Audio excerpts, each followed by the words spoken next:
Most robot vacuums claim they'll last 3 to 5 years. But in real homes, the timeline is different.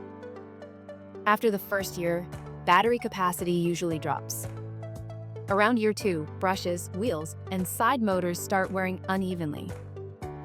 By year 3, many units still turn on, but suction weakens, navigation becomes less precise, and replacement parts start adding up. The important part is this: they don't suddenly die. They slowly degrade.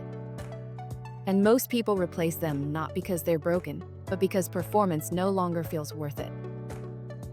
With consistent maintenance, you might reach 4 years. Without it, maybe 2. So the real lifespan isn't about marketing claims. It's about wear, expectations, and how much you're willing to invest to keep it running. If you enjoyed this video, don't forget to subscribe.